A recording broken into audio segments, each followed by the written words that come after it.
ಯಾದಗಿರಿ ಜಿಲ್ಲೆಯ ಹುಣಸಗಿ ಪಟ್ಟಣದಲ್ಲಿ ಅರುಣ್ ಕುಮಾರ್ ಚೌಹಾಣ್ ನೇತೃತ್ವದಲ್ಲಿ ಒತ್ತುವರಿ ಶೆಡ್ಗಳು ತೆರವು ಕಾರ್ಯಾಚರಣೆ ಮಾಡಲಾಯಿತು. ಇಂದು ಪಟ್ಟಣ ಪಂಚಾಯತ್ ಹುಣಸಗಿಯಲ್ಲಿ ಬರುವ ಹುಣಸಗಿ ಕೆಂಬಾವಿ ಮುಖ್ಯ ರಸ್ತೆಯ ಮೇಲೆ ಒತ್ತುವರಿ ಮಾಡಿಕೊಂಡು ಅನಧಿಕೃತ ಕಟ್ಟಡ ಹಾಗೂ ಶೆಡ್ಗಳನ್ನು ಮಾನ್ಯ ಮುಖ್ಯಾಧಿಕಾರಿ ಅರುಣ್ ಚೌಹಾಣ್ ನೇತೃತ್ವದಲ್ಲಿ ತೆರವುಗೊಳಿಸಿ ಪಾದಚಾರಿ ಮಾರ್ಗ ಹಾಗೂ ರಸ್ತೆ ಅಗಲೀಕರಣ ಮಾಡಿ ವಾಹನ ಸುಗಮ ಸಂಚಾರಕ್ಕೆ ಅನುಕೂಲ ಮಾಡಿದರು. ಇದೇ ಸಂದರ್ಭದಲ್ಲಿ ಆರೋಗ್ಯ ನಿರೀಕ್ಷಕರಾದ ಶಿವಕುಮಾರ್ ಮತ್ತು ನಾಗರಾಜ್ ಹಾಗೂ ಪೌರ ಕಾರ್ಮಿಕ ಸಿಬ್ಬಂದಿಗಳು ಹಾಜರಿದ್ದರು. ರಸೂಲ್ ಬೆನ್ನು ಜೆಕೆ ನ್ಯೂಸ್ ಕನ್ನಡ ಹುಣಸಗಿ.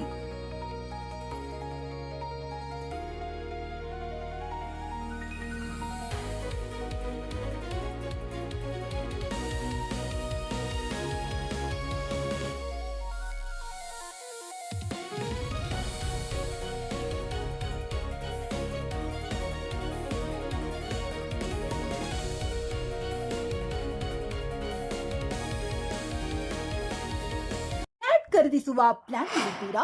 ಹಾಗಾದ್ರೆ ಕೇತಕಿ ಡೆವಲಪರ್ಸ್ ನಲ್ಲಿ ಮೂಲಭೂತ ಸೌಕರ್ಯಗಳುಳ್ಳ CC road, footpath, garden, under drainage, water supply, ಉತ್ತಮ ಪರಿಸರವುಳ್ಳ ಫ್ಲಾಟ್ಸ್ ಲೇಔಟ್ ಲಭ್ಯ. ಬೀದರ್, ಹುಮ್ನಾಬಾದ್ ಸೇರಿದಂತೆ ಹಲವು ಭಾಗಗಳಲ್ಲಿ ಸುಂದರ ಲೇಔಟ್ಗಳಿದ್ದು ಅತ್ಯುತ್ತಮ ಬೆಲೆ, ಇಎಂಐ ಸ್ಕೀಮ್ಸ್ ಅನ್ನು ಲಭ್ಯ.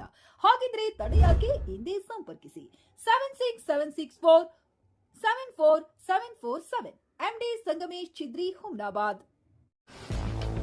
ಗ್ರಾಹಕರ ಸ್ಯಾಟಿಸ್ಫ್ಯಾಕ್ಷನ್ ನಲ್ಲಿ ನಂಬರ್ 1 ತೃಪ್ತಿಕರ ದೈಹಿಕವಾದ ಹುಮ್ನಾಬಾದ್ನ ಎಸ್ವಿ ಟಿವಿಎಸ್ ಶೋರೂಮ್ ನಿಮಗಾಗಿ ತರುತ್ತಿದೆ ಹೊಸ ಮಾಡೆಲ್ಗಳ ಹೊಸ ಬೈಕ್ಗಳು. ಇಲ್ಲಿ ಟಿವಿಎಸ್ ನ ಸ್ಪೇರ್ ಪಾರ್ಟ್ಸ್ ಹಾಗೂ ಸರ್ವಿಸ್ ಕೂಡ ಲಭ್ಯ. ಹಾಗಿದ್ರೆ ತಡೆಯಾಕೆ? ಹಿಂದೆ ಭೇಟಿ ನೀಡಿ. ನಾಗಲಕ್ಷ್ಮಿ ಧಾಬಾ ಹತ್ತಿರ, ಗುಲ್ಬರ್ಗಾ ರೋಡ್, ಹುಮ್ನಾಬಾದ್. ಹೆಚ್ಚಿನ ಮಾಹಿತಿಗಾಗಿ ಸಂಪರ್ಕಿಸಿ 8494951009.